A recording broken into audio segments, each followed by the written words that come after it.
యేసు ప్రభు చెప్పారు ఒక చిన్న ఉపమానం, మీకు తెలుసు కదా, ఎక్కువగా వివరించట్లేదు. మన వెనుక దైవ సేవకులు ఉన్నారు, వారు చాలా లోతైన ఆత్మీయ విషయాలు మనకు బోధిస్తారు. లూకాసు వార్త 11వ అధ్యాయంలో 33వ వచనము నుండి ఒక చిన్న మాట చెప్తున్నా, వినండి. ఎప్పుడు సంఘము తేజరిలతో ప్రకాశమానంగా ఉండాలి అంటే యేసయ్య చెప్పారు, ఎవరైనా ఒక వ్యక్తి దీపాన్ని వెలిగించి దాన్ని మంచము క్రింద, కొంచెము క్రింద, దాని మీద పాత్రను బోర్లించరు అని వ్రాయబడింది. ఇక్కడ 3 విషయాలు చెప్పారు. ఇక్కడ మత్తయి సువార్త 2 మనం చూస్తాం. నేను చెప్పే మాటలు చాలా జాగ్రత్తగా. మంచం క్రింద పెడితే ఏమవుతుంది? వెలుగు మరుగైపోతుంది. కొంచెం క్రింద పెడితే ఏమవుతుంది? కొంచెం అంటే కొలతలు, దాని కింద మానికలు, కొలతల్ని కొంచెం అంటారు. దాని కింద పెడితే ఏముంటుంది? ఏమంటే వెలుగు మరుగైపోతుంది. దాని మీద పాత్ర బోర్లిస్తే ఏమవుతుంది? వెలుగు మరుగైపోతుంది. సంఘము వెలుగు ఈ రోజున ప్రకాశమానంగా ఉండకపోవటానికి కారణం, యేసుక్రీస్తు ఈ మాట చెప్పేది ఎందుకు? మీరు లోకానికి వెలుగై ఉన్నారు. కొండ మీద ఉన్న పట్టణం మరుగై ఉండదు. దీపస్తంభం మీద పెట్టిన దీపాల వలె మీరు ప్రకాశించాలి, ఇంటి వారికి, వీధుల్లో ఉన్న వారికి వెలుగునివ్వాలి అనే సందర్భంలో యేసు ప్రభు ఈ మాట చెప్పారు. మరి దీపస్తంభం మీద పెట్టిన దీపాల వల్ల ఈ రోజున సంఘాలు ప్రకాశించకపోవటానికి, వారి వెలుగు మరుగైపోవటానికి, గ్రామం పరిధుల్లోనే, మండలం పరిధుల్లోనే, కులం పరిధుల్లోనే, కుటుంబ పరిధుల్లోనే ఈ రోజున ఉండటానికి గల కారణం ఏమిటంటే, ఏమండి, కొన్ని సంఘాలు మంచం క్రింద ఉన్నాయి, కొన్ని సంఘాలు ఏమండి కొంచెం క్రింద ఉన్నాయి, కొన్ని సంఘాలు పాత్ర బోర్లించబడి. ఈ 3 అర్థాలు ఉంటాయి. మంచం అనేది సుఖభోగాలను చూపిస్తూ ఉంటుంది. సుఖభోగాలు, కర్తవ్యం నెరవేర్చబడే వరకు నేను పరుండు మంచం మీద నేను పండుకోనని చెప్పారు దావీదు. మంచం అనేది ఏమండి మనిషికి ఆదరణ, ఏమండి ఉపశాంతిని కలుగజేస్తూ ఉంటుంది. పరిశుద్ధ గ్రంథమైన బైబిల్ దాన్ని ఏం చెప్తుందంటే సుఖభోగాలు. కొన్ని సంఘాలు సుఖభోగాల్లో పడుతున్నాయి, అందుకే దాని వెలుగు ప్రకాశించలేకపోతుంది. ఏమంటే కొన్ని సంఘాలు కొంచెం క్రింద ఉన్నాయి. కొంచెం అంటే మానిక, ఒక కొంచెం అనేది కొలత అని అర్థం. ఏమండి దానికి ఇంకా అర్థాలు ఉన్నాయి, ఇప్పుడు నేను వివరించట్లేదు. కొలతలు యాకోబు చెప్పారు కదా, పేదవాడు మురికి బట్టలు వేసుకొని వస్తేనేమో ఒక కొలత, ఉంగరం పెట్టుకొని వస్తేనేమో ఇంకొక కొలత. సంఘములో ఈ కొలతలు ఏమైనా సంఘాన్ని ప్రకాశింపకుండా చేస్తున్నాయి. జాగ్రత్త పడాలి ఈ మాటలు వినేవారు. పేదవాడు దరిద్రుడు వస్తేనే ఒక కొలత, బాబు నువ్వు అక్కడ కూర్చోనైనా దూరంగా కూర్చో. కొంచెం ఏమైనా ధనికుడు ఓదారంగ వస్త్రం ధరించుకొని ఉంగరం పెట్టుకొని వస్తేనేమో, బాబు మీరు ముందుకు రండి, ముందు కూర్చోండి. ఇది ఒక కొలత, ఇది కొంచెం. సంఘములో ఇలాంటివి ఉంటే ఆ సంఘం గ్రామ పరిధుల్లో కూడా ప్రకాశించవు, కుటుంబ పరిధుల్లో కూడా ప్రకాశించవు. జాగ్రత్తగా వినండి ఈ మాటలు.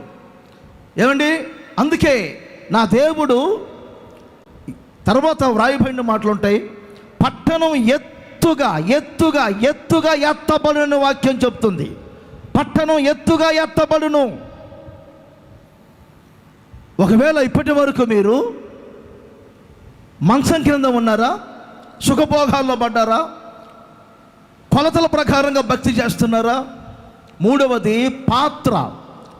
పాత్ర పాత్ర పైన మొత్తం కనపడుతుంది కానీ లోపల మాత్రం చీకటిగా ఉంటుంది. చూడండి, చీకటిగా ఉంటుంది. పాత్రలో ఏముంది అర్థం కాదు. ఇది రహస్య జీవితం, రహస్య పాపాలని వాక్యం చెప్తుంది. పౌలు గారు రహస్య కార్యాలని, రహస్య జీవితాన్ని ఛేదించాడు. అంధకార క్రియలన్నింటినీ ఆయన విడిచిపెట్టాడు. సంఘానికి అదే బోధించాడు.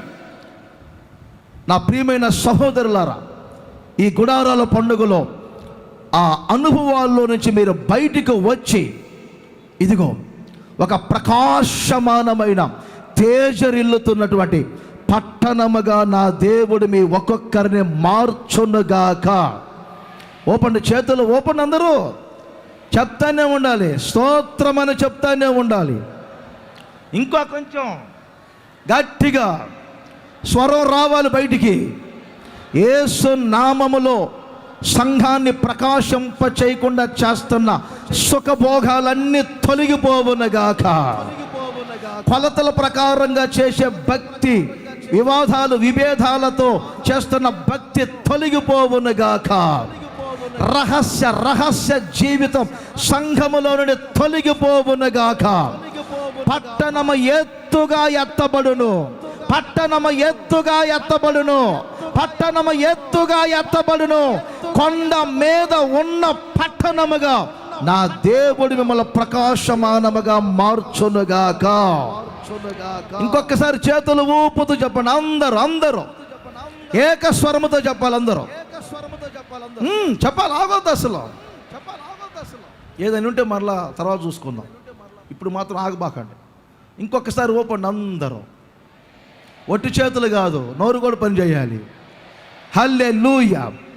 స్తుతి స్తోత్రం, స్తుతి స్తోత్రం. యేసు రక్తమే, యేసు నామస్మరణ, యేసు నామస్మరణ అన్నారు. యేసు నామస్మరణ. రాష్ట్రమంతా యేసు నామస్మరణ, దేశమంతా యేసు నామస్మరణ. ఈ సునాదాలు మాత్రమే వినబడునుగాక. ఎఫెసీ పత్రిక 3వ అధ్యాయం 19వ వచనంలో ఇంకొక చిన్న మాట. ఎఫెసీ పత్రిక 2వ అధ్యాయం 19వ వచనం, 2వ అధ్యాయం 19వ వచనం.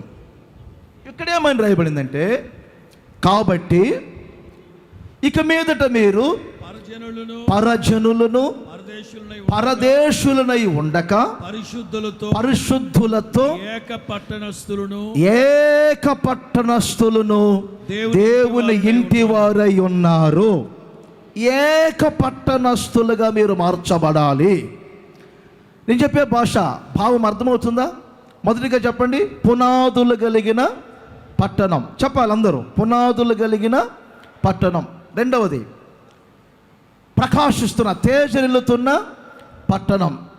మూడవది ఏ పట్టణం? ఏక పట్టణం. వాస్తవానికి అక్కడ